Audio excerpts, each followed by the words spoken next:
Hi, my name is Rakapenda, and welcome to my 200 mil journey. I started playing old school with my Iron Man sometime just before the release of mobile in the fall of 2018. After getting an Infernal Cape and maxing in early 2020, my goals shifted to focus on completionist content like pet hunting and collection logging. In between these grinds, I never stopped skilling.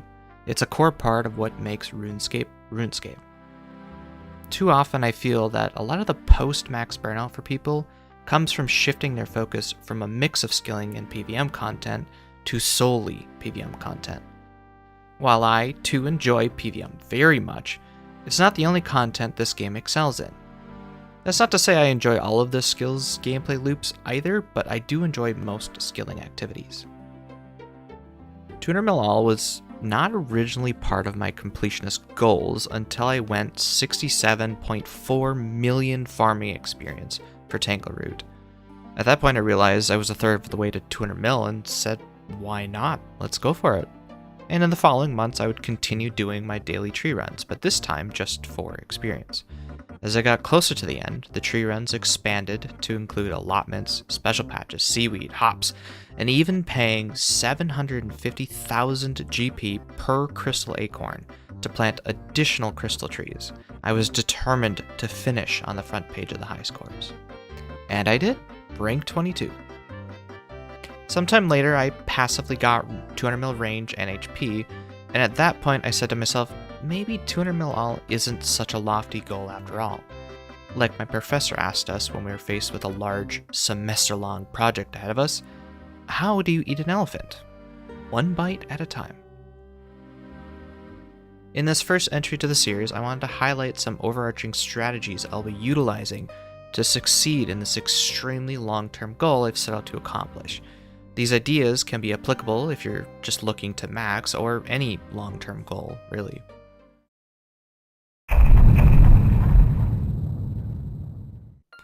The first strategy is making best use of the passive income offered to you. Primarily this is managing Kingdom of Miscellanea. For the longest time I've had Kingdom set to full herbs and half maples to maximize herb XP with some nests. I was already doing regular birdhouse runs, so nests weren't the limiting factor for brews. The logic with this arrangement is that herb XP on an iron is at a premium. It is very difficult to amass a large amount of herbs. I changed this ratio to focus maples with half herbs when I was trying to get god eggs for the evil chicken outfit, and then I changed it back after Forestry Part 2 accelerated this endeavor. But when my goal for 200 mil all came into the picture, I had to take a hard look at what Miscellanea was offering to me as a whole. When Kingdom is set to full herbs, it amounts to about 6,000 worth of herb XP per day, or just over 2 mil in a year. On my herb runs, at a minimum, I'm planting Irit, so the 6k per day is worth less than half an herb run, basically. Realistically, this saves me 5 to 10 minutes per day. Surely I could just squeeze in an extra herb run somewhere, right? So what else can Kingdom offer? Mahogany logs and coal. If Kingdom is set to mahogany logs, it will bank 221 logs per day, which is 31,713 con XP banked per day, or 11.5 mil per year. This is more con XP banked than setting it to solely teaks, or half and half. Not only that, the time it would take to chop these logs is about 30 minutes per day saved. I would much rather woodcut at a higher experience method like Celiceps rather than mahogany trees because it's pretty slow. But why coal, you might be wondering? Most places that banks you smithing experience usually gives you way more rune, addy, and myth ore than the coal needed to smelt all of it. And I do not want to mine coal myself or buy it. As of recording, I still have about 30,000 myth ore from the Chambers grind that I just don't have the coal needed to smelt it. And I have a lot of blast mine and motherlode mine ahead of me, and that will only make the situation worse as time goes on. Kingdom doesn't bank a ton of coal per day, especially when it's only set to half, but it is helping to bridge that gap passively while they focus on other grinds and figure out the long-term solution some other day. Maybe the mining glove change means acquiring my own coal is viable? We'll see. The other passive income to take advantage of is Bert. Bert will personally deliver 84 buckets of sand per day just for logging in. You just need to complete the Hand in the Sand quest in the RD Elite Diary to unlock this resource. If you don't already have the diary, you can stop by and talk to Bert directly, but having it automatically deposited saves you the brain power to remember it. This amounts to 30,660 buckets per year, or the equivalent of 3.75 million crafting experience worth of sand per year. These passive sources of income don't mean you won't ever have to chop mahogany, gather coal, or accumulate sand, but the longer these skills are procrastinated, the more time you'll save.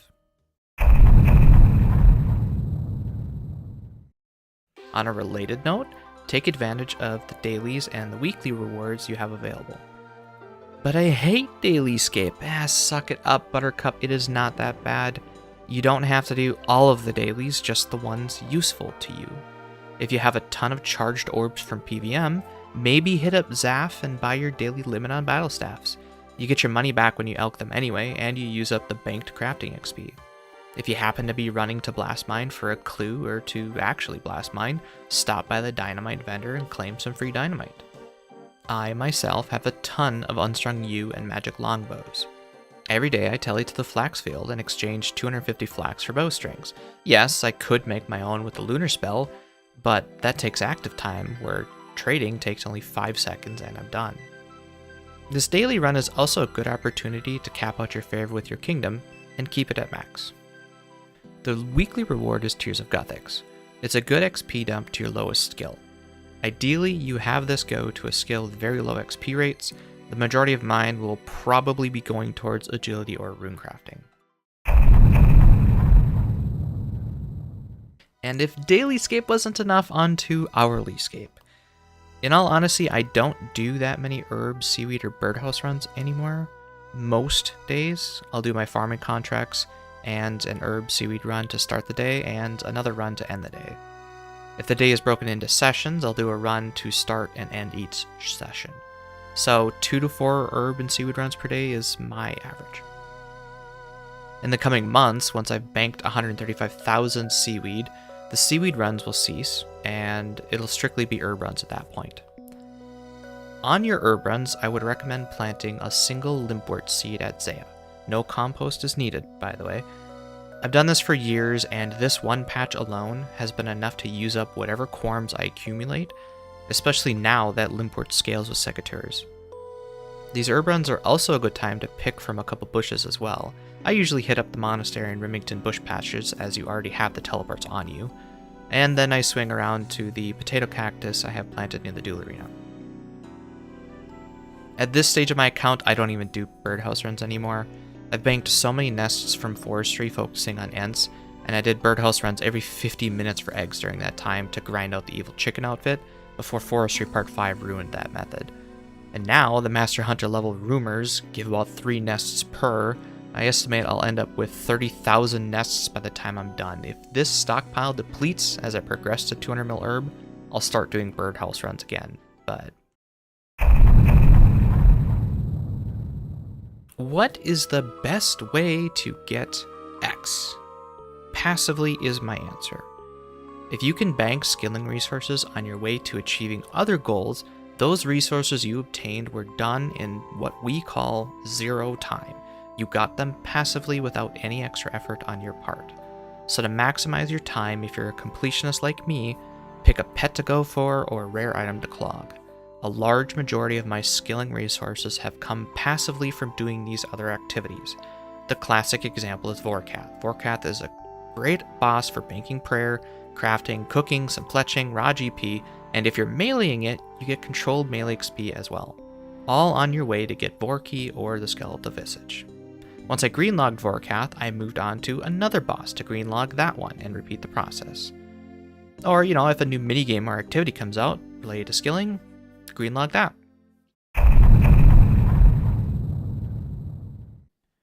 Choose an order to accomplish these goals that makes sense. For instance, you don't want to spend all of your money buying gold ore to crank out 200 mil smithing as fast as possible because that's the best XP per hour, and then choose to do motherlode mine for 200 mil mining and have all this free ore you acquire just sit in the bank for the rest of its days. As a normal account that can buy and sell resources at will from the GE, this could make sense. It's just GP after all. But for an iron that has to acquire their own resources, this strategy is a bit silly. What time you saved in using up the gold ore, you wasted in the time buying it as well as the GP. You will save way more time overall by just using the ores you have or will get systematically, rather than buying the best XP per hour from a shop. The ultimate goal here is to create a macro-efficient plan by identifying and training the skills that will feed into other skills first, and then move on to those secondary skills. In short, train the gathering skills first, and the artisan skills second. Here are a few of my current plans to try and utilize this principle. We're currently working on Tournament Hunter via the Hunter Guild rumors. Chins, by comparison, are relatively useless to me long term, so it doesn't make sense to catch these despite them being the best XP per hour. Up until recently, the plan was straight herbivore to 200 mil for the approximate 20 mil-ish herb XP I would be getting along the way. However, with Varlamore and the Hunter Guild rumors, not only do I still get to hunt herbivore for herb XP, although not as much, the reward bags supply a boatload of herbs themselves, in addition to nests, cooking experience, prayer experience, fletching experience, con experience, crafting, and some raw GP. After Hunter, we plan to do Wintertod for 200 mil fire making. Along the way, we'll be getting some woodcutting, construction, and fletching experience doing the minigame, and the reward crates help us bank fletching, construction, crafting, smithing, herbs and seeds, cooking, dynamite, essence, and GP. After fire making, then the plan is to focus on 200 mil Slayer, as PVM is a significant source for skilling resources, as well as passively training the combat skills along the way. I will be trying to greenlog as much of the Slayer related content I can. I may as well get Slayer experience hunting these items I was going to get anyway. As these grinds are happening over the coming months and years, I'll be continuing herb and seaweed runs to bank herb and crafting. When I can't play the PC, I'll be doing mobile activities to use up long, low-intensity skilling methods like raw food, molten glass, or fletching logs that I've accumulated.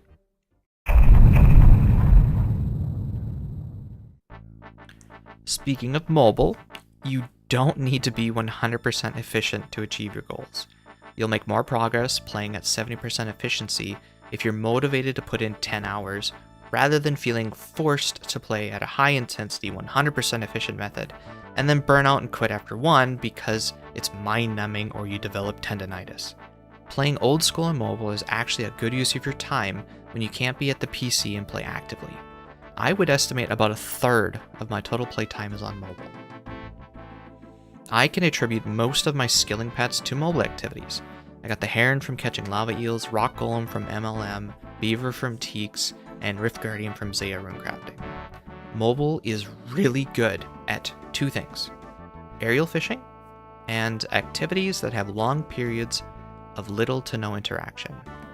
I'll talk more about aerial fishing in the 200 mil hunter video to come, but on the latter subject, activities like blowing glass, fletching bows, redwoods, amethysts, etc. are very comparable to playing on PC because these activities are largely an automated process. It takes the same 3 ticks per molten glass on PC as it does on mobile. It just may take slightly longer to bank with the input delay that mobile has. If I'm eating supper or playing a tabletop board game, you can bet I'm probably blowing glass or fletching bows. It is great for AFK methods. It's also not bad for low intensity methods like agility or mining. If I'm watching a show with the wife, I'll probably be doing some laps or banking sand.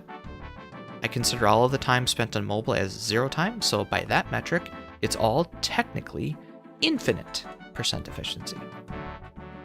That'll be a wrap for this video. Thank you for watching. Please like and subscribe if you'd like to continue this journey with me. If you're interested in following along and figuring out what I'm doing at the moment, I have links for Temple and Wise Old Man in the description. I will also be posting milestones and collection log type content to Twitter. Thanks again for watching, and we'll see you in the next video.